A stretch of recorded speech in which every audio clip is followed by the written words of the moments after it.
Olá, muito bom dia, seja bem-vindo, seja bem-vinda. Eu sou Felipe Nascimento, este é o Morning News. Aqui você fica por dentro de todas as notícias que vão movimentar o Brasil e o mundo. Muita informação, muita análise para você ficar bem informado nessa sexta-feira. Hoje é dia 23 de setembro. A gente começa essa edição falando sobre a semana agitada que os investidores encararam. Muita expectativa sobre a elevação de taxa de juros e a realidade dos bancos centrais realmente promovendo apertos monetários. Mais do que isso, endurecendo o discurso com o temor de inflação. Grandes instituições já falam de recessão no ano que vem, ou um cenário de estagflação, que é a conjunção de inflação para cima e baixo crescimento. Esse novo cenário que se desenha tem mexido com os mercados. Isso porque os investidores tinham uma percepção de que o aperto monetário seria bastante firme nesse ano. Só que no ano que vem, o juro poderia começar a cair. Mas o cenário mudou, os ativos estão tendo que se adaptar a essa nova realidade, onde ainda não se sabe ao certo se no ano que vem vai ter queda de juros ou mais elevação de juros, ou juros ainda mais para cima. Os mercados internacionais seguem em baixa, as bolsas asiáticas caíram nessa madrugada pelo terceiro pregão consecutivo, ainda repercutindo a elevação de juros em nível global. Nem mesmo a notícia de que Hong Kong vai flexibilizar os isolamentos por causa do Covid conseguiu animar os investidores por lá. A Ásia também acabou sentindo o reflexo do dia pessimista que a gente acabou vendo em Nova York nessa quinta-feira. Por lá, todas as bolsas fecharam no negativo, com destaque para a Nasdaq, que caiu 1,37%. As ações de tecnologia acabaram tendo impactos negativos com a elevação dos juros por causa do reflexo que justamente os juros têm no custo de capital das companhias. E, claro, no próprio desempenho das empresas. Com juro mais alto, empresas de tecnologia acabam sofrendo. Hoje, o cenário segue tumultuado, os futuros americanos continuam esse movimento de aversão ao risco. Vamos dar uma olhadinha como é que estão operando os futuros americanos neste momento? Olha só, futuro do Dow Jones cai 1,27%, futuro do S&P 1,4% e o futuro da Nasdaq caindo 1,5%, ainda mostrando bastante aversão ao risco, ainda mostrando consequências e reprecificações desse panorama de elevação de taxa de juros, além, é claro, daquele discurso mais forte do Fed feito na quarta-feira. Ainda no mercado americano, o Goldman Sachs reduziu a meta, reduziu as suas projeções para o S&P. A projeção passou de 4.300 pontos para 3.600 pontos. O argumento para essa mudança na perspectiva, para essa redução de preço-alvo para o S&P, é justamente a mudança dramática nas perspectivas de alta de juros e que isso vai acabar pesando sobre a avaliação das ações nos Estados Unidos.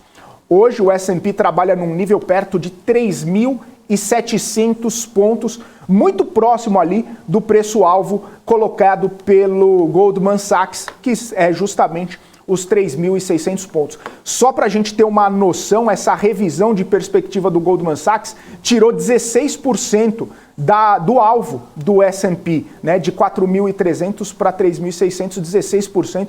É um corte bastante forte nas perspectivas do S&P para este ano agora de 2022. Ainda na agenda, daqui a pouquinho, 3 horas da tarde, o presidente do Fed, Jerome Powell, volta a falar. O discurso vem apenas 2 dias depois da divulgação da super quarta.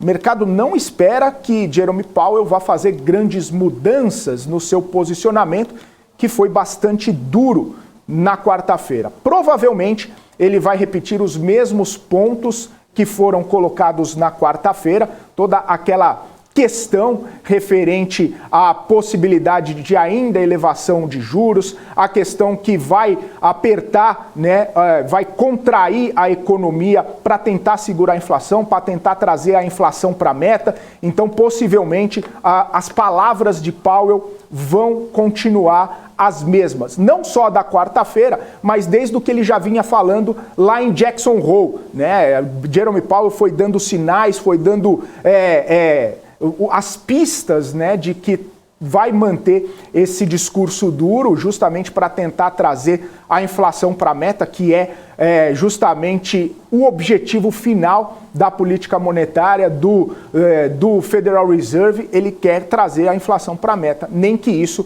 faça aquele pouso não ser tão suave e nem que isso traga um cenário de recessão para os Estados Unidos. As palavras de Jerome Powell, né, o pessoal está esperando que as palavras de Jerome Powell possam dar alguns sinais ou mesmo esclarecer qualquer ponto que possa ter ficado confuso na quarta-feira. Mas o que a gente sabe é que, no fim das contas, Jerome Powell fala e o mercado dá ouvidos, o mercado escuta e o mercado reflete o que Jerome Powell fala, principalmente quando se fala aí de economia americana, a maior economia do mundo. Aqui no Brasil, mesmo com todo o cenário externo mostrando aversão ao risco, mesmo com todo o cenário externo mostrando aí que os investidores estão cautelosos, os investidores estão reprecificando, a Bolsa Brasileira parece que está descolada de toda essa movimentação. Só nessa semana a Bolsa Brasileira já subiu 4,38%. Vamos dar uma olhada aí nesse movimento, vamos dar uma olhada também no movimento forte que a gente viu no mercado ontem. Eu estou aqui com o gráfico semanal, tá, pessoal? Olha só, 4,38%. Em setembro a gente teve uma semana forte, a primeira semana de setembro subindo 1,3%, aquela segunda semana de setembro, que foi justamente na semana em que foi apresentado o CPI nos Estados Unidos, que todo mundo começou a reprecificar, todo mundo começou a dar uma atenção maior para a inflação nos Estados Unidos, vendo que não tinha chegado no pico e que possivelmente haveria mais revisão, ou pelo menos haveria mais contração, né, dos juros, elevação de juros e contração da economia. E aí, nessa semana, o Brasil, né, praticamente descolado aí das bolsas internacionais, subindo 4,38%. Olhando para o cenário diário, né? Olhando para o diário aqui de setembro, olha só a movimentação da bolsa ontem, né? Subindo 1,91%, retomando o patamar dos 114 mil pontos, esse patamar que não se via aqui no Brasil desde abril desse ano, 114 mil pontos. Olha só essa movimentação, desde aqui, ó, desde abril, quando começou toda essa movimentação de baixa, né? Depois dos primeiros meses serem de um pouco mais otimismo, né? Janeiro, fevereiro e março com alta na bolsa e depois vem toda essa perspectiva de baixa até julho, né? De abril a julho. Então, não tínhamos esse patamar aqui desde abril deste ano. E aí a gente vê que a Bolsa Brasileira está engatando um pouco desse otimismo, está ficando um pouco descolada do cenário internacional, o cenário internacional com todo esse risco, né, com todo esse temor, essa cautela de recessão, a Bolsa Brasileira subindo 1,91%. Antes de eu mostrar o monitor do mercado e ver exatamente o que acabou sustentando a alta da Bolsa, eu quero trazer o dia de ontem nesse gráfico de 5 minutos. Interessante que ontem eu apresentando aqui o BMC Stock, bem aqui no meio do dia, perto das 2 horas da tarde, e a gente falava desse movimento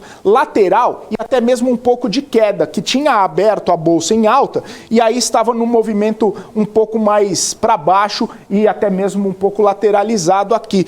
Depois disso, os atores do mercado começaram a ganhar um certo otimismo, e aí a gente viu a bolsa subir aqui, ó, desde a hora do BMC Stock, vamos colocar 2 horas da tarde aqui, desde o BMC Stock até o fechamento, 1,65%, né, mostrando aí esse apetite ao risco na parte da tarde do pregão de ontem. Interessante esse movimento, principalmente por conta que a gente viu o movimento nas bolsas internacionais, principalmente nas bolsas de Nova York, esse movimento para baixo, enquanto a bolsa brasileira subia. E aí o que a gente vê, né? O que acabou sustentando essa alta do Ibovespa ontem? A gente olha aqui principalmente os setores ligados a commodities, tá? Vamos falar do petróleo, né? O petróleo que estava subindo no cenário internacional, no pregão de ontem. Então a gente viu PRIO, a gente viu Petrobras, a gente viu 3R Petróleo. A Petrobras, inclusive, né, um dos maiores pesos na bolsa, subindo quase 2,5%, uma alta bastante forte para a Petrobras, né? Também com os investidores precificando a queda no preço do gás por conta de movimentações internas ali da empresa. Então, PRIO, Petrobras, 3R Petróleo no setor de petróleo. O setor de minério de ferro também trouxe boas perspectivas de crescimento. A gente pode até destacar a Vale, que é o maior peso no Ibovespa, subindo também. A gente vê Gerdau subindo também, a gente vê Companhia Siderúrgica Nacional com uma alta importante, enfim, CSN Mineração também, enfim, empresas ligadas ao setor de mineração e siderurgia, tendo essa perspectiva de alta por conta do cenário internacional, perspectiva até mesmo de aceleração ou movimento de parar a desaceleração da economia chinesa, uma perspectiva maior de demanda da economia chinesa, isso acaba trazendo esse otimismo.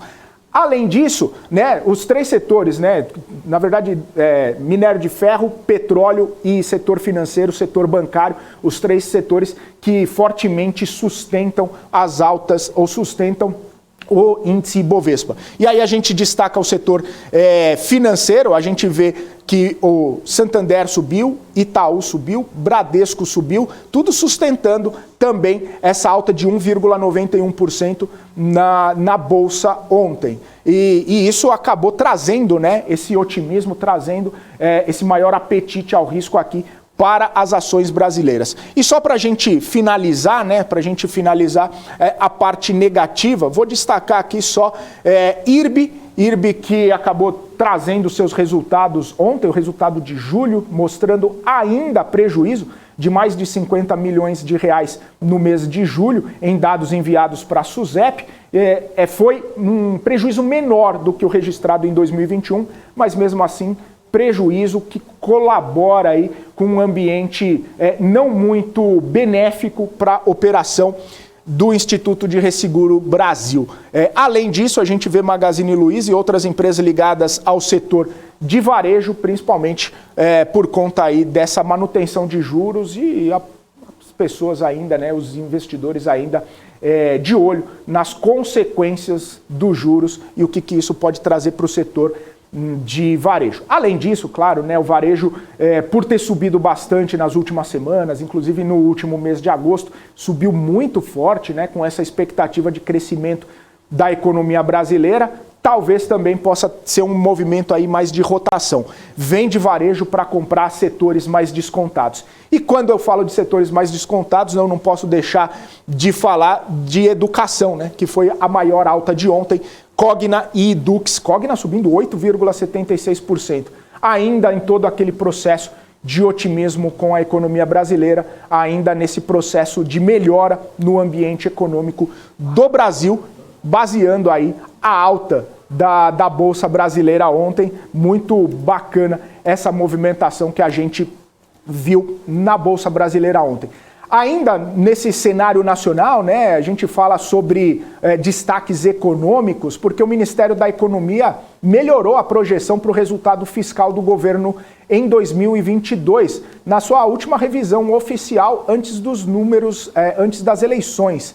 O governo passou a prever pela primeira vez um superávit primário, marcando o retorno aí das contas para o patamar positivo, depois de consecutivas quedas desde 2014. Tá? Então, primeiro superávit primário desde 2016, desde 2016 o governo trazendo aí as contas no azul.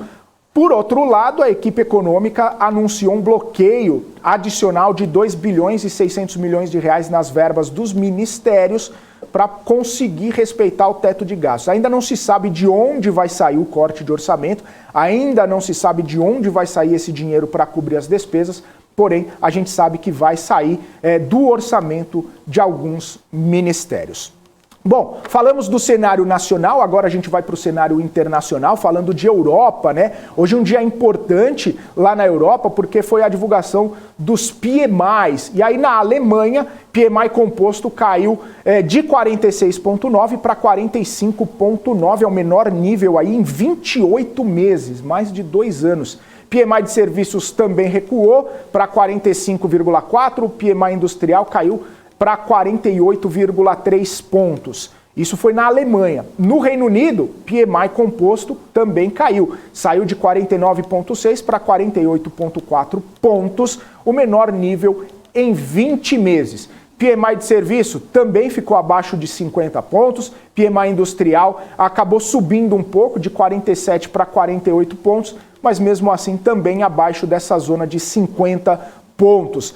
Na zona do euro, PMI composto caiu também. Olha só esses índices de gerente de compra aí, todos mostrando contração, né? Mostrando essa redução na perspectiva da economia. Na zona do euro, PMI composto saiu de 48,9 para 48,2, o menor nível também nos últimos 20 meses. PMI de serviços caiu, PMI industrial caiu também. A gente vê aí, né, que esses índices mostram duas das principais economias europeias operando aí abaixo dos 50 pontos, o que indica contração das atividades econômicas. Falando em Reino Unido, o bloco anunciou hoje um amplo programa de corte de imposto e também de incentivo ao investimento. O pacote reduz impostos sobre salário de trabalhadores e também sobre as empresas, corta imposto da compra de propriedades e confirma o apoio a residências e empresas nas contas de energia. O custo desses cortes de impostos vai ser de 67 bilhões de dólares nos próximos 6 meses. O anúncio foi feito um dia depois que o Banco da Inglaterra disse que a economia do Reino Unido provavelmente entraria em recessão oficial agora, no terceiro trimestre do ano, e elevou as taxas de juros em 50 pontos base para combater a maior inflação registrada na região em décadas. Ou seja, mais um pacote de estímulos, mais um pacote aí para tentar conter essa inflação, dando benefícios para a população. E um dos reflexos, né, dessa situação desafiadora na Europa é a desvalorização do euro. A moeda chegou hoje nas mínimas de 20 anos. Aí eu separei um gráfico aqui para a gente entender melhor essa movimentação do euro, né? Olha só o gráfico aqui. A gente lembra que há pouco tempo a gente falava sobre a equidade, a equiparação dólar-euro 1 para 1, aí ficou 99 centavos de dólares para 1 euro, e agora o euro está valendo 97 centavos de dólar, se a gente for ver aqui, um dos menores patamares, né, desde aqui, ó, praticamente 20 anos, desde aqui de 2002 que não se via essa cotação, né, essa depreciação do euro em relação ao dólar. Isso acaba traduzindo, né? Traduzindo aí esses grandes desafios do cenário econômico da Europa, mostra aí grandes problemas que a Europa está passando, seja no campo econômico, seja no campo geopolítico também. Todas as movimentações lá na Europa acabam se traduzindo nisso, né? Todas as incertezas em relação ao futuro da Europa acabam se traduzindo nisso, né? 97 centavos de dólar para cada euro. E já que a gente está falando em cenário geopolítico, vamos falar sobre Rússia e Ucrânia. Já começaram os referendos que tratam da anexação russa das regiões ucranianas de Luhansk, Donetsk, Zaporizhia e Kherson. nas poucas imagens disponíveis nas redes sociais sobre esse referendo, a gente percebe aí, inclusive nessa imagem que estamos vendo agora, a precariedade nos locais de votação. Os eleitores estão votando ali, olha só, de joelhos, numa área improvisada, numa área aberta. Essa opção dos eleitores, né? Essa opção é vista por todo mundo que está ao redor. Todo mundo acaba vendo em quem você está votando. Se está votando pela anexação, se está votando pela manutenção dos territórios sob poder ucraniano. E aí do lado de fora, guardas russos armados estão protegendo esse local de votação. Guardas russos estão de olho em tudo que acontece nesse local de votação. Inclusive, falando sobre todo o processo de votação, a Rússia proibiu a presença de observadores internacionais, tanto nos locais de votação como durante a apuração. Falando em apuração, Moscou também não deu detalhes de como é que vai acontecer esse processo de apuração dos votos.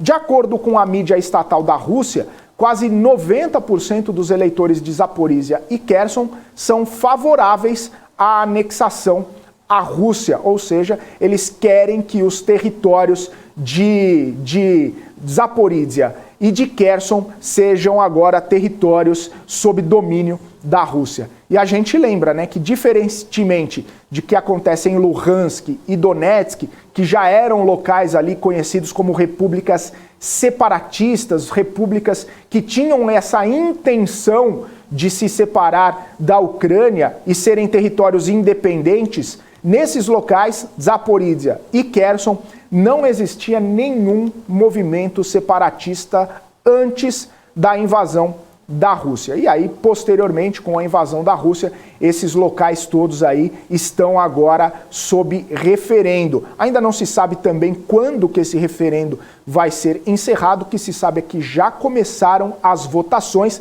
a população já está preenchendo, né, o papel ali, a cédula de votação, para saber se essas regiões elas vão continuar sob domínio da Ucrânia, se é um desejo da população ou se é um desejo da população tornar independente um território separatista e aí sim anexado à Rússia. 8 horas e 54 minutos, você está acompanhando a gente aqui, a BMC News, direto no nosso canal do YouTube, no portal e também no Profit da Nelógica. Você já segue a gente em todos os nossos canais de comunicação, então estou te convidando a entrar na nossa lista de transmissão do Telegram. Muita notícia, muita informação em tempo real para você ficar muito bem informado com tudo que acontece no mercado financeiro. Quase 4.700 pessoas já estão recebendo as notícias direto pelo Telegram, no celular ou no computador. Então se junte a elas e receba também as notícias exclusivas da BMC News. A gente está colocando aqui na tela um QR Code para você pegar o seu celular, escanear o QR Code e ir direto para o canal do Telegram e fazer a sua inscrição. Ou então você pode pegar no seu celular, digitar BMC News no seu canal do Telegram e aí vai lá, se inscreve no nosso canal e fica muito bem informado com notícias em tempo real. Aproveita, se inscreve lá, lembrando que é de graça.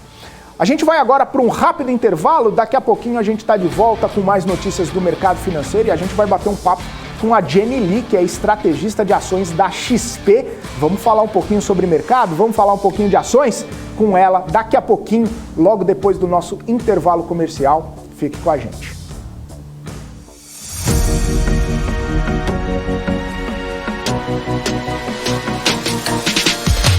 BMC News, informação que gera valor.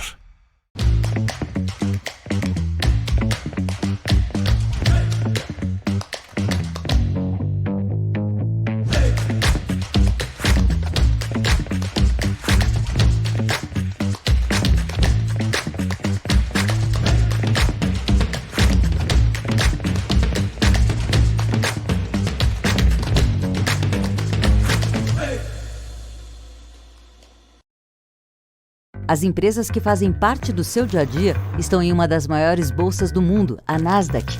E a boa notícia é que você pode investir nessas empresas diretamente pela Avenue, sua corretora nos Estados Unidos. Com os dados das ações dos Estados Unidos fornecidos pela Nasdaq em tempo real, O cliente Avenue pode acessar diretamente as maiores bolsas do mercado americano. Entre neste mercado de tecnologia e inovação. Acesse avenue.com.br/Nasdaq e seja bem-vindo ao mercado global.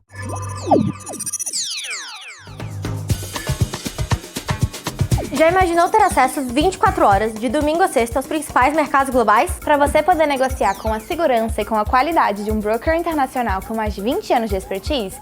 Isso é possível! Aqui na Active você pode!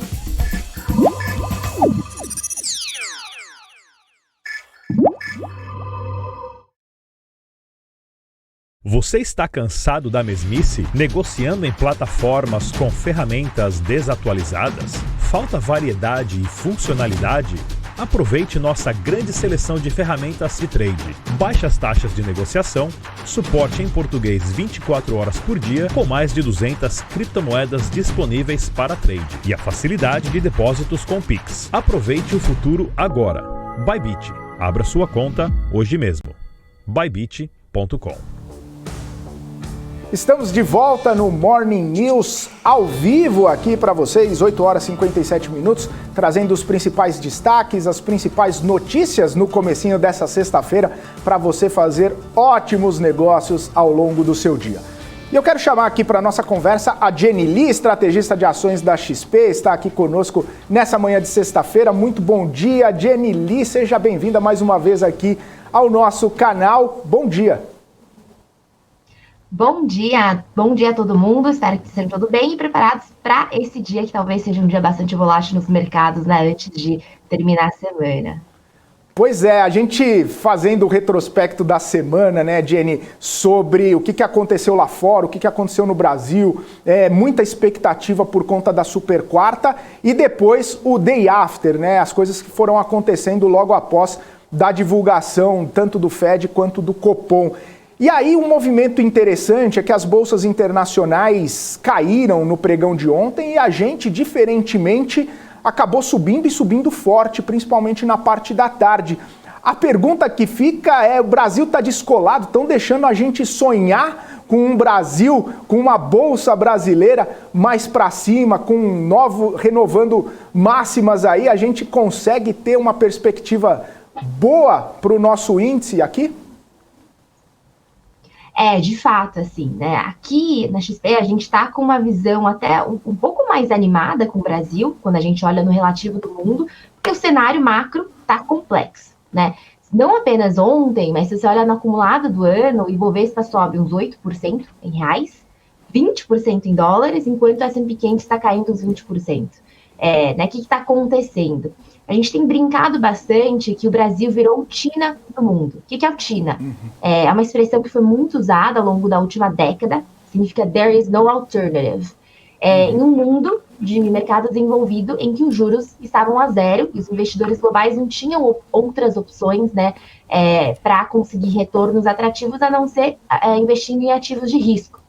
E hoje, quando a gente olha o Brasil e compara com o resto do mundo, a gente tem brincado que esse Brasil, então, virou esse there's no better alternative, né? Não há melhor alternativa além do Brasil. Lógico que é um exagero, né? Mas quando a gente olha o que está acontecendo com o resto do mundo, com bancos centrais subindo juros, e a gente não sabendo exatamente onde eles vão parar, né, vários riscos geopolíticos lá fora, na Rússia, Ucrânia, tensões entre Estados Unidos e China, China e Taiwan, riscos de recessão aumentando nos Estados Unidos, preocupação com desaceleração na China, enfim, várias preocupações lá fora, enquanto no Brasil, apesar dos problemas que a gente tem, eu acho que no relativo a gente ainda está bastante bem posicionado, né? A gente tem muita commodity, que vai bem em cenário de inflação, porque investidores estão procurando ativos de risco, bancos também são tipos de empresas que se favorecem em ambiente de juros subindo, né? E por último, acho que a cereja do bolo é que o Brasil está com valuation, né? O preço por lucro ainda bastante atrativo, tanto em relação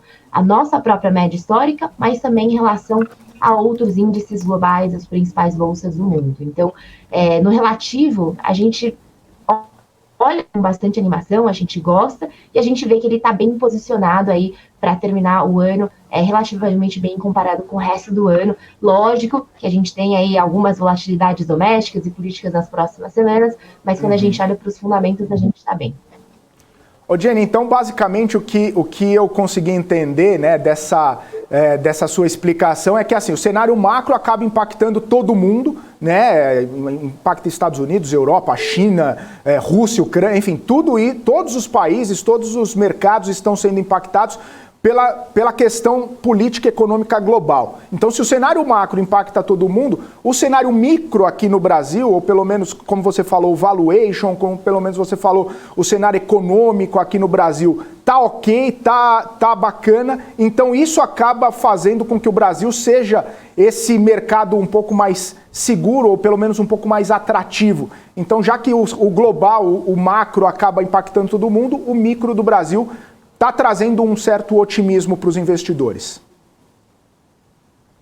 Assim, acho que quando você olha para o macro doméstico, né, como a gente está de economia, continua desafiador, né, a inflação continua sendo um problema aqui, acho que, mas por outro lado, né, a gente começou o nosso ciclo de alta de juros muito antes que o resto do mundo, né, a gente apertou muito mais rápido, mas a gente está muito mais perto do fim do ciclo.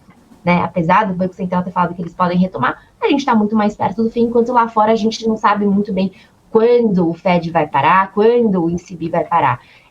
Em termos micro das empresas, assim, a gente continua também, acho que a gente tem que olhar com uma certa seletividade, porque o macro vai afetar, o macro global vai afetar a gente bastante. Né? Então, não é tudo que está barato que é hora de comprar, né? Tem boas oportunidades, baratas e atrativas. Eu acho que a gente está bem posicionado, lógico, né? Eu acho que nesse momento, o que está acontecendo? A volatilidade que a gente está vendo no mercado do Brasil está sendo muito mais influenciada pelo que está acontecendo externamente. Os fatores domésticos, hoje em dia, eu acho que eles não estão influenciando tanto o que está acontecendo na Bolsa. Né? Então, eu acho que é muito mais esse peso de quais são os fatores que está trazendo um sentimento mais positivo ou otimista em relação à Bolsa brasileira. E quando a gente olha para os problemas que a gente tem no Brasil, né, os problemas lá fora parecem muito maior, então isso está sustentando bastante a Bolsa por aqui. Né? Eu acho que também é bastante fluxo de capital estrangeiro sustentando a Bolsa por aqui, tá? Porque eles olham para o Brasil, a gente, como eu falei, a gente tem muita commodity, muito banco, a gente está barato, então ele está entrando forte aqui, enquanto que investidor doméstico, eu acho que ainda ele esperando um pouquinho, com taxas de juros tão atrativas, né? Para que tomar tanto risco no Brasil em Bolsa nesse momento que a gente tem taxas de juros tão altas. Né? Então, acho que é bastante o investidor estrangeiro olhando com certo otimismo aqui. Né? Ô Jenny, e olhando para o cenário aqui da Bolsa Brasileira, né, muitos investidores, eles gostam de procurar oportunidades, mas gostam de olhar para trás também e ver empresas que acabam entregando bons resultados. E uma estratégia brasileira, e muito baseado também nos grandes investidores como o próprio Luiz Barsi, é a busca por dividendos, né? Empresas que costumam distribuir parte dos seus lucros, parte do que tem em caixa ali para os investidores, para os seus acionistas. A gente olha para trás, pelo menos nos últimos meses aí, a gente viu grandes empresas brasileiras distribuindo caminhões e caminhões de dividendos. E aí eu queria saber sobre a sua visão para essas empresas. Posso falar, obviamente, de Petrobras, posso falar de Vale, Gerdau, Banco do Brasil, enfim, várias empresas que distribuíram muito dividendos e que continuam, né, pelo menos no radar dos investidores. Esse ano foi um ano atípico? É possível que a gente veja esses níveis de dividendos ou algo próximo daqui para frente? Como que está a sua visão para esse cenário? Assim, acho que a estratégia de dividendos, realmente, o próprio interesse do investidor brasileiro acaba sendo a estratégia mais popular, a gente também gosta e também é uma estratégia que tem dado muito certo nesse ano, né? Mas eu acho que depende do tipo de empresa olhando daqui para frente. Historicamente, tá? Empresas de elétricas, por exemplo, né, de serviços de utilidade pública, normalmente vão entregar mais dividendos de uma forma mais consistente, mais regular, pela própria natureza do negócio deles, né? Ninguém vai ficar sem luz. Né, a gente vai continuar pagando a nossa conta de luz, então eles também têm contratos que são indexados à inflação, então estão muito mais protegidos em cenário de preços em alta. Então, esse tipo de empresa, eu acho, de forma geral, devem continuar entregando bons dividendos de forma recorrente, independentemente do que está acontecendo com o ciclo econômico. Agora, você mencionou várias empresas de commodities, né? A própria Petrobras, por exemplo. A gente está num ciclo que é muito favorável para as empresas de commodities pagarem altos dividendos. Acho que num curto, médio prazo, tá, isso deve continuar assim, porque apesar das quedas que a gente viu nos preços de commodities recentemente, continuam em patamares bastante altos, mas a gente tem que ficar ciente que isso depende muito do que vai acontecer com o ciclo econômico, né? Existem épocas de baixas, né, de preços de commodities, que as empresas não vão conseguir entregar esses dividendos tão altos. Então, isso vai variando ao longo do tempo. Então, né, para o investidor que está montando esse tipo de estratégia, você vai ficar de olho, né, que a empresa, como a empresa está gerando caixa, o que ela está fazendo com o caixa. Então, de forma geral, a gente gosta desse tipo de estratégia. Empresas de elétricas, empresas de commodities, bancos realmente estão entregando ótimos retornos, olhando nos últimos quase 12 meses, né, desse ano, de forma geral, e no curto e médio prazo devem continuar assim. Mas a gente tem que saber que existe uma certa volatilidade, principalmente em empresas de commodities, dependendo de onde a gente está no ciclo, porque isso pode ir mudando ao longo do tempo. Nesse ciclo, Jenny, para eu entender um pouquinho melhor, né? A gente fala bastante aqui sobre a desaceleração da economia na China, esse risco de recessão global, a guerra Rússia e Ucrânia, isso trouxe bastante volatilidade e bastante cautela sobre a demanda dessas commodities. E aí a gente viu, claro, impacto na Vale, impacto na Petrobras também. Mesmo nesse cenário desafiador, essas empresas continuaram distribuindo, ou seja, e foram até mesmo grandes distribuidoras de dividendos. Se a gente olhar mais para frente, óbvio que está tudo ainda meio nebuloso, não se sabe quando ou se vai haver um arrefecimento nessa desaceleração, se vai ter uma retomada do crescimento econômico. Esse poderia ser um cenário mais importante, mais interessante para essas empresas, mesmo hoje ainda estando bastante nebulosa essa questão? Acho que assim, num curto, médio prazo sim, tá? Porque quando a gente olha para as cadeias de suprimento, elas continuam disruptadas, né? A gente não voltou 100% à normalização. Tem lockdown na China, a gente tem problemas de oferta e demanda ainda muito forte, então isso está mantendo os preços de commodities ainda em alta, né? Lógico que acho que pode ser um risco maior se a gente entrar numa recessão mesmo, que ainda, por enquanto, né, a gente ainda está tendo esses riscos crescendo, mas a gente ainda não entrou em recessão. Mas lógico, né, se a gente vê os Estados Unidos entrando em recessão, a China realmente desacelerando, que até agora eles estão colocando estímulo na economia para eles, né, conseguirem alcançar a meta de crescimento. Talvez não seja tão perto, mas eles estão colocando estímulo na economia, aí a gente ainda tem alguma sustentação desses preços de commodities no curto prazo. Mas riscos existem, né? Risco da China não conseguir crescer, tanto assim, desacelerar muito, continuar com aquela política de zero Covid, fechando, enfim. E os Estados Unidos possivelmente entrando numa recessão, talvez mais para frente, para ano que vem, para 2024. Os riscos estão aumentando, sim, mas acho que num curto, médio prazo dá para dizer que os preços de commodities continuam bastante, né, em patamares elevados, e essas empresas de commodities estão gerando bastante caixa ainda.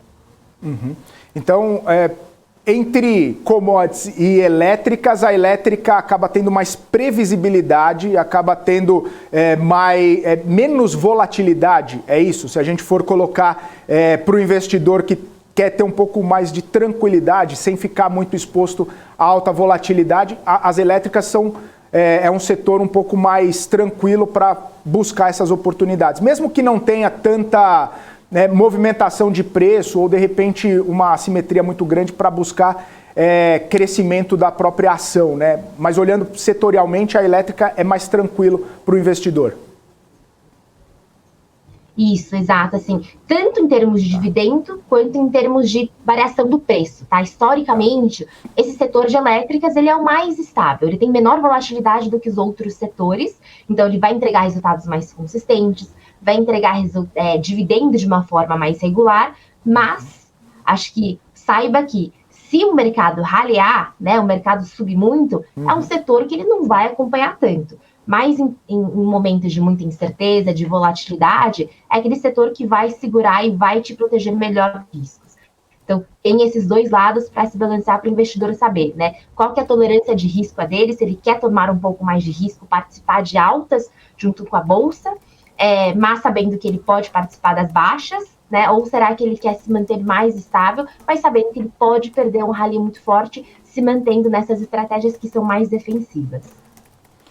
Ô Jenny, e aí nesse sentido, né, você falou se o mercado tiver um rally ou se de repente tiver um pouco mais de apetite ao risco, muito investidor brasileiro, né, e isso é uma questão, acho que até mesmo histórica do investidor brasileiro, de buscar uma rentabilidade bacana com proteção, sem muito risco, né? E com as taxas de juros nesses patamares, né, de 13,75 ao ano, o investidor acaba ficando um pouco mais tranquilo, né, um pouco mais apegado a investimentos de renda fixa em detrimento a investimentos de renda variável que estão sujeitos a todo esse cenário que a gente está conversando aqui. Você, né, que está no dia a dia aí do mercado, que está buscando oportunidades, que está fazendo contas entre um e outro, como que você está vendo o apetite do brasileiro à renda variável, à renda fixa, nesses patamares de juros? Como que eles estão fazendo a conta para diversificar o portfólio, ou pelo menos para criar uma carteira interessante nesse cenário de juros mais alto? Renda fixa está atrativa, tem boas oportunidades em relação à renda variável, que pode entrar num rally também a qualquer momento? Vamos lá. Quando a gente aqui faz algumas pesquisas com os nossos clientes e assessores, e ao longo dos últimos mais de 12 meses, né, desde que a taxa Selic tem subido, a gente tem visto claramente o interesse ter aumentado muito e se mantido em alta para a renda fixa. Porque, né, a gente tem taxas de juros em dígitos duplos, o que é compreensível, né? Mas ainda assim a gente acha que tem que ter uma diversificação, né? Sabendo que renda fixa também tem risco, né? Tem risco de marcação ao mercado. E aí, às vezes, o investidor pode ficar um pouco assustado com isso. Então, não é que ele não tem nenhum risco. E quando a gente olha renda variável versus renda fixa, né? A gente compara. Como que a gente compara a atratividade dos dois? A gente olha o que a gente chama de prêmio de risco, que olha a rentabilidade do que a gente chama de earnings yield, do índice Ibovespa, que é, na verdade, lucros sobre o preço da ação, e a gente compara isso com taxa de juros real. E a gente vê hoje que a gente está com essa diferença, que esse prêmio de risco, em mais ou menos 10% versus uma média histórica de uns 4%, 5%. Então, historicamente, a gente está em um nível de prêmio de risco para renda variável bastante atrativa em relação à renda fixa, mesmo com essa renda fixa com taxa de juros, tá bom? Então, a gente continua vendo com bastante otimismo, bastante construtivismo, bolsa, investimento em bolsa, mas lógico que tem que ter um balanço, depende muito da tolerância a risco de cada investidor. E aí, acho que até falando um pouquinho nossa visão para o final do ano, até tocando um pouquinho sobre próximos eventos importantes aqui domesticamente, que são as eleições. Acho que não tem como também não falar sobre isso, porque é um grande fator de risco que acho que tanto o investidor estrangeiro quanto o investidor local deve estar de olho, né, para saber o que vai acontecer. O que a gente também vê historicamente é que, geralmente, em eleições passadas, depois que passa o período de eleições, normalmente a bolsa sobe, na média, tá? 3 meses depois, 6 meses depois, 12 meses depois. Por quê? Porque você está tirando uma incerteza da frente, né? A partir do momento que você sabe qual que vai ser o resultado, os analistas, economistas conseguem traçar um cenário um pouco mais claro. Então, você tira esse fator de incerteza do mercado, ele consegue voltar a focar nos fundamentos, voltar a focar, a olhar nas empresas para entender quais são as empresas que podem entregar resultados e focar menos no macro. Então, deixar de olhar tanto no macro e voltar a olhar um pouquinho mais no micro, e isso pode trazer também, acho que um certo otimismo para a Bolsa até o final do ano também. Ô Jenny, mesmo com os desafios fiscais dos próximos governos, né, seja ele de um lado ou de outro, geralmente a Bolsa sobe depois da eleição, mas a gente tem uma questão bastante específica, né, que é a questão fiscal, que está todo mundo falando, inclusive o Banco Central, né? O Banco Central nos últimos comunicados, sempre preocupado com o arcabouço fiscal, sempre preocupado com o teto de gastos, sempre preocupado em não extrapolar o nível de endividamento do país. E claro que é um desafio do próximo governo, né? Seja ele qual for. A Bolsa acaba não tendo muito olhar para essa questão, ou pelo menos acaba precificando de uma outra forma do que a percepção do Banco Central e dos economistas? Acho que risco fiscal com certeza vai ser algo bem importante que o mercado vai ficar de olho para entender né, qual candidato, né, que candidato vai ter daqui para frente, vai ser um desafio em 2023, com certeza, né? Mas eu acho que o fator que vai trazer que pode tirar um peso da Bolsa, né, parar de pressionar a Bolsa, é a incerteza. É disso que o mercado, tanto no Brasil quanto lá fora, não gostam. Mercados não gostam de incerteza. Quando você consegue olhar para frente, quando você consegue traçar um cenário, é quando ele consegue, né, voltar a focar realmente nos resultados das empresas, se elas estão entregando ou não. Então, sim, e risco existe fiscal, e sempre existe no Brasil, né? Sempre existiu. A gente brinca aqui que risco fiscal é uma coisa crônica do Brasil, né? De vez em quando a gente tem as nossas crises mais agudas, mas sempre tem esse risco fiscal no Brasil. Mas acho importante só dizer que passado esse próximo mês, a gente tenha, então, só menos pressão por conta de incerteza e a gente volte a focar em outras coisas que não sejam mais riscos políticos. Mas risco fiscal, sim, com certeza é algo que os investidores de Brasil estão sempre de olho. Tá certo. Jenny, quero agradecer, então, sua participação aqui com a gente. Muito obrigado pelo seu tempo, pela sua disponibilidade aqui com a gente. Seja sempre muito bem-vinda aqui. Até uma próxima, então. Bom fim de semana para você.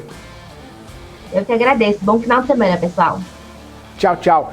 Falamos aqui com a Jenny Lee, estrategista de ações da XP, esteve aqui conosco dando a sua visão.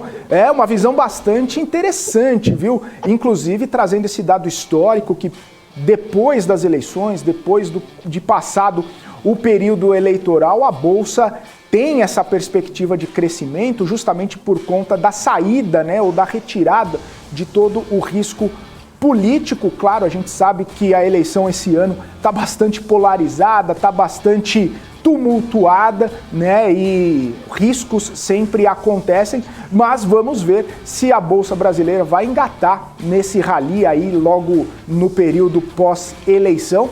E se esse cenário, onde a Jenny Lee trouxe pra gente, né, o famoso TINA, né, que não há alternativa, there is no alternative, em relação ao cenário global, possa trazer mais recursos aqui para a Bolsa Brasileira, possa trazer mais investimento estrangeiro aqui para o Brasil. A gente lembra, né, no comecinho do ano, onde o cenário também não estava muito interessante no cenário global, o investidor estrangeiro entrou com força aqui no Brasil, fazendo inclusive com que a Bolsa Brasileira tivesse aquele rally de alta, janeiro, fevereiro, março, subisse bastante forte, e aí depois, obviamente, com dinheiro no bolso, o investidor estrangeiro começou a fazer, né, o seu rotation ali de investimentos, buscando, né, o famoso flight to quality, indo para mercados mais estáveis, mais tranquilos e inclusive mais seguros para poder colocar o seu dinheiro. Então, vamos ver, né? Vamos ver se a gente consegue ter esse rallyzinho aí, lembrando que estamos a 9 dias da eleição. A eleição não é nesse domingo, o primeiro turno já é no domingo que vem. Então, posterior a primeiro turno, posterior a um possível segundo turno, aí veremos aonde a nossa bolsa vai chegar, aonde o mercado vai chegar e, claro, que os estrategistas vão colocar aí na sua precificação, que os estrategistas vão colocar nos seus relatórios para poder fazer aí uma projeção do que vai ser a bolsa até o final do ano ou o que vai ser a bolsa para os próximos meses do ano que vem. Bom, a gente estava falando aqui, né, sobre aquele pacote de benefícios fiscais lá no Reino Unido, né, daquela ajuda para pagar contas de energia, aquela ajuda, né, corte de impostos para empresas, corte de impostos para pessoas físicas. E essa movimentação do Ministério das Finanças do Reino Unido está mexendo muito com as bolsas internacionais, principalmente com as bolsas europeias. A gente falava aqui mais cedo, né, logo no comecinho do nosso Morning News, essa movimentação das bolsas europeias que estavam caindo, sim, estavam caindo perto de 1%. Só que elas aprofundaram muito as perdas neste momento. Só para ter uma ideia, DAX na Alemanha já está caindo 2,2%. CAC na França caindo 2% agora, FTSE no Reino Unido caindo 1,75%, aprofundando essas perdas justamente por conta de precificações sobre esse pacote de estímulos, esse pacote de bondades lá do Reino Unido. Claro que o pacote é para ajudar a população, esse pacote aí é para de alguma forma tentar reduzir o impacto da inflação, porém, né, é mais dinheiro saindo, mais questões fiscais sendo colocadas na conta e com certeza os investidores estão aí reprecificando e refazendo contas dos impactos que isso pode trazer para a economia do bloco como um todo, né? Porque o bloco já está passando por problemas inflacionários, maiores inflações em vários países da Europa, cerca de 30, 40 anos, inclusive a maior inflação da Alemanha que saiu na semana passada, chegando a bater 45% anualmente aí o PPI. E aí, com esse cenário inflacionário, sem possibilidade de crescimento econômico, a gente viu os PMIs da zona do euro, da Alemanha, do Reino Unido também, ficando todos abaixo do nível de 50%, mostrando esse território de contração. Todo esse cenário, fora a guerra na Rússia e na Ucrânia, fora toda essa movimentação da Rússia falando que pode usar arma nuclear, Vladimir Putin falando que não é um blefe, convocação de reservistas, enfim. A situação da Europa ela está muito desafiadora, seja na questão econômica, seja na questão política, seja na questão geopolítica, né? Essa situação toda na Europa. E isso se traduz, obviamente, no mercado acionário, onde os investidores seguem, com certeza, com menos apetite ao risco, com essa aversão ao risco, e o mercado acionário lá na Europa trazendo essa volatilidade, trazendo essa correção. Também acaba impactando no cenário internacional na Bolsa Americana. Só para a gente ver aqui, os índices futuros americanos também acabaram aprofundando as perdas de certa forma. Não tanto quanto na Europa, mas os índices futuros americanos seguem nessa aversão ao risco, seguem aprofundando perdas. Dow Jones caiu 1,15, o S&P cai 1,22 e a Nasdaq caiu 1,25 neste momento. Eu quero dar uma olhada aqui no Ibovespa Futuro para ver se a gente está com essa perspectiva de queda também. Vamos dar uma olhadinha aqui já no gráfico. Rapidinho, pessoal, antes de eu ir para o intervalo aqui, eu já vou ver como é que está operando o futuro. O futuro do Brasil nesse momento caindo 1,3%, 113.180 pontos. Pois é, o mundo está com um pouco de aversão ao risco, o mundo está de olho nessas movimentações, o mundo está de olho nessa questão da guerra e também aprofundando muito a questão do petróleo. Petróleo que nesse momento cai 3%. Olha só, o petróleo Brent, que é referência para a Petrobras, $87,74 o barril. Tá? E o WTI quase baixando dos $80. $80,68 o barril, uma queda bastante profunda no petróleo, principalmente por conta de toda essa movimentação da Rússia, desaceleração da economia chinesa e todos os temores e cautelas com a questão da demanda global pela commodity faz com que caia o petróleo. E claro, né, a gente tem muito de petróleo no nosso índice e possivelmente daqui a pouquinho, 10 horas da manhã, quando abrir o mercado à vista aqui no Brasil, a gente vai ter alguma movimentação nas empresas do setor de petróleo. É isso aí, pessoal. São 9 horas e 25 minutos. Eu vou para um rápido intervalo. Daqui a pouquinho eu estou de volta com as notícias direto de Brasília com a Kelly Cali. Fique com a gente.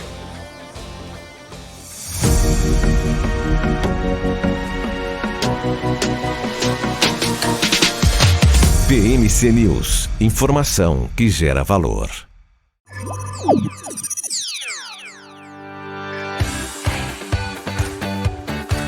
Aqui você pode negociar índices como DAX, Nasdaq e S&P 500 e commodities como soja, cobre, petróleo e café. Além de ações e ADRs das maiores empresas do mundo, como a BMW, Google, Apple, Netflix e Disney.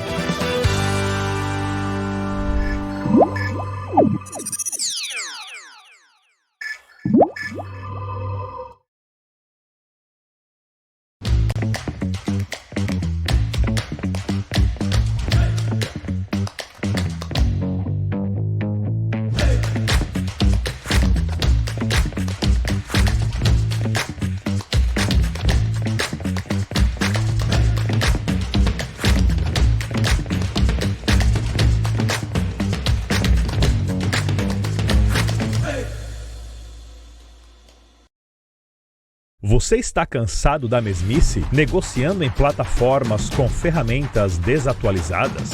Falta variedade e funcionalidade?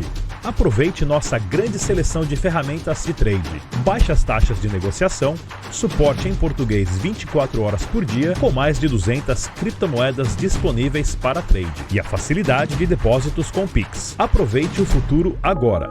Bybit. Abra sua conta hoje mesmo. Bybit.com. As empresas que fazem parte do seu dia a dia estão em uma das maiores bolsas do mundo, a Nasdaq.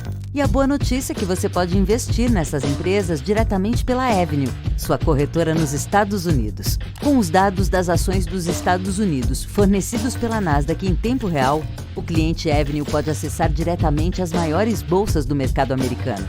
Entre neste mercado de tecnologia e inovação. Acesse avenue.com.br/Nasdaq e seja bem-vindo ao mercado global. Estamos de volta no nosso Morning News aqui ao vivo para você, trazendo os principais destaques, as principais notícias para você fazer ótimos negócios ao longo dessa sexta-feira. A sexta-feira chegou. Até que enfim, né? 9h27, vamos ao vivo lá para Brasília, vamos conversar com a Kelly Cali.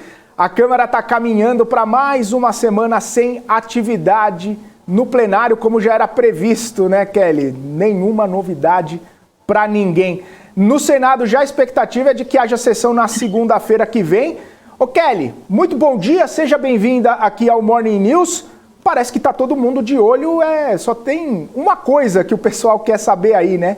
É eleição, aí não quer saber de mais nada, não faz sessão, não vota nada. Enfim, bom dia, Kelly, conta mais pra gente esse cenário todo. Oi, Fê, bom dia a todo mundo que está com a gente aqui no Morning, tá?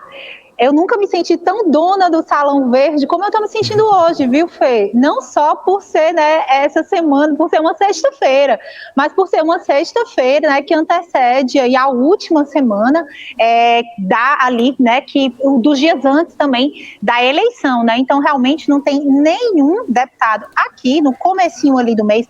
Até teve movimentação de alguns líderes, né? O líder do governo, Ricardo Barros, esteve aqui também ali para dialogar algumas pautas de interesse do governo, né, mas de maneira homogênea, né, não teve movimentação aqui na Câmara dos Deputados nas 3 últimas semanas e será assim na próxima semana. A assessoria do presidente aqui da casa, né, do Arthur Lira, disse que ele está em Alagoas e que não tem nenhuma previsão de atividade na semana que vem. Como você mesmo ponderou, já era uma expectativa, né, a gente já tinha conversado lá no comecinho do mês, quando houve ali o chamado esforço concentrado que discutiu diversas medidas provisórias aqui na Câmara, né, na Câmara, a gente já vinha dizendo, né, que não teria nenhuma sessão legislativa até o período eleitoral no próximo dia 2, né, isso porque os deputados majoritariamente, já que não tem ali, não é como no Senado, que você tem uma distribuição de renovação de 1/3 e 2/3, né, eles precisam realmente se concentrar, quem quer se reeleger, né, precisa se concentrar nas suas reeleições, e tem também as alianças nos estados, né, o Arthur Lira, por exemplo, está tentando eleger lá o candidato dele, né, que é o Rodrigo Cunha, que é senador, né, filho da ex-deputada Ceci Cunha, que infelizmente foi brutalmente assassinada lá atrás, na década de 90, né, enfim. Então você tem o Rodrigo Cunha, né, mas o Arthur Lira ali está meio dividido também com apoio para o Collor, por exemplo, ali nos bastidores, porque o Rodrigo Cunha já anunciou que não vai apoiar, já tem tempo, né, que não vai apoiar lá em Alagoas o presidente Jair Bolsonaro, né, então tem toda essa discussão, o Arthur Lira está trabalhando ali arduamente, não só na sua eleição, mas na tentativa de eleger ali um candidato que vá ao encontro dos interesses do governo do presidente Jair Bolsonaro, caso ele consiga aí se reeleger, né. Então, aqui na Câmara não tem nenhuma previsão de sessão, mas no Senado, né, há uma expectativa de já na segunda-feira você ter discussão no plenário, isso porque dessas medidas provisórias que foram analisadas aqui pelo Congresso Nacional, algumas estão em processo aí de perder os seus efeitos. A medida provisória, se você não analisa ali no prazo de 120 dias, que é o prazo máximo que ela tem de vigência, ela caduca silenciosamente, de maneira silente, ela caduca, ou seja, ela passa a não valer mais. Então, no Senado, você tem essa expectativa de discussão de duas medidas provisórias, a 1118 e a 1119. A 1118 é uma medida provisória que suspende créditos tributários ali relacionados a combustíveis, tá? Só para a gente se situar aqui, situar também quem está acompanhando a gente, se tiver interesse nessa matéria, a medida provisória suspende até o final deste ano a utilização de créditos tributários decorrentes de contribuições sociais pagas por compradores finais de combustíveis, né? Segundo o Senado Federal, qual que é o intuito de você fazer essa suspensão? É evitar embates jurídicos sobre aquela lei lá atrás, né? A lei 192, a lei complementar que acabou, o projeto de lei 192, que acabou virando lei complementar, né? Então, essa lei complementar, ela traz ali uma perspectiva de uma isonomia da taxa do ICMS entre os entes federados, no caso, os estados, né? Só que veio uma lei depois dela, implementou ali, por exemplo, combustíveis, energia elétrica e serviços de telecomunicação, dentro daquela lista de bens essenciais, de bens essenciais, serviços essenciais, de maneira, então, que agora você tem uma obrigatoriedade de uma taxação única nacional, né? Só que aí, essa lei complementar, ela está ali em discussão, em debate lá no Supremo. Então, para evitar maiores judicializações, né, ali mais tensões em torno dessas judicializações que, como eu disse, se encontram no STF, o plenário está querendo aí discutir essa suspensão, tá? A outra medida provisória é a 1119 e trata do FUNPRESP. O FUNPRESP é um fundo de previdência complementar para os servidores públicos, né? Então, os senadores estão querendo também discutir essa matéria. Para a gente encerrar, Fê, na semana que vem existe aquela expectativa de discutir aquela nossa pauta, a pauta ali tão querida minha e sua. Minha, que adora apurar essa pauta por aqui, e sua, porque precisa trazer aí para quem está acompanhando a gente como é que estão as movimentações do mercado em torno dos serviços hospitalares, né? Eles estão ali tentando, né, encontrar uma maneira de fazer com que hoje a ação que está lá no STF perca o seu objeto e aditar aí uma lei, levar ali para a sanção do presidente Jair Bolsonaro, se for o caso, for aprovada aqui no Congresso, uma solução para o piso nacional da enfermagem. Lembrando que são 3 entradas: o da seara pública, o da seara também das entidades filantrópicas e, por fim, o da seara privada, que eu sei que é a que mais você está atento aí. Sobre essa, especificamente, não teve nenhuma novidade. Claro, o Congresso precisa que agora, neste momento, a equipe de economia se posicione, porque a proposta para esse setor é fazer uma desoneração de folha, mas, segundo o presidente do Congresso Nacional, a ideia, primeiro, é que haja o pagamento para um período de análise do impacto financeiro para o setor privado, para que depois o governo possa aí realizar uma desoneração da folha em cima dos percentuais apontados pela iniciativa privada hospitalar. Eu volto com você aí, Fê. Tá certo, Kelly. Obrigado, então, pelas informações. Boa sexta-feira para você. Aproveite o Salão Verde exclusivo e só para você. E aí você volta ao longo da nossa programação. Ô Kelly, eu tô olhando para você aqui, desculpa até a risada, que teve um telespectador nosso que falou logo cedo, ele falou assim, eu tô esperando a Kelly entrar. A hora que ela entrar, se ela tiver de batom vermelho, a bolsa vai subir. Eu não entendi muito bem essa relação, mas tô olhando aqui, bolsa sobe hoje, segundo o nosso telespectador. Eu amo meus batons vermelhos, eu amo, desculpa, né? Tipo, eu amo, desculpa, eu amo a cor vermelha, eu sou meio branquinha, assim, né? Então fica bem, toda vez que eu vou comprar, compra um vermelho, realça bem na tua pele. Então essa é a justificativa, gente, pro batom vermelho. Que bom, agradeço aí a delicadeza de quem tá acompanhando a gente fazer esse comentário fofinho. Um beijo, grande Léo Delara, nosso telespectador. Tchau, Kelly, bom trabalho para você. Léo. Até mais tarde, tchau, tchau. Ô, Léo, só uma coisa, tá? A Kelly tá com o batom vermelho, sim, você falou que vai subir, só que eu tava dando uma olhada aqui no Ibovespa Futuro, não sei, pode ser uma armadilha aí, hein, Léo? A Kelly de batom vermelho, mas talvez a bolsa não engate essa alta aí no dia de hoje, principalmente porque o mundo está num cenário de aversão ao risco. O mundo está nesse cenário de cautela por conta de recessão global. A gente estava falando sobre as bolsas internacionais operando em queda, a gente estava falando sobre o aprofundamento das quedas nas bolsas europeias depois daquele pacote do Reino Unido, que aumenta o endividamento do bloco, aumenta o endividamento lá do Reino Unido. Isso pode trazer consequências sérias para a economia, uma economia já fragilizada do Reino Unido por conta da inflação crescente, não só lá, mas no bloco também. Além disso, a gente vê o aprofundamento das quedas nos índices americanos, nos futuros americanos, e claro, a gente vê o reflexo aqui no Brasil.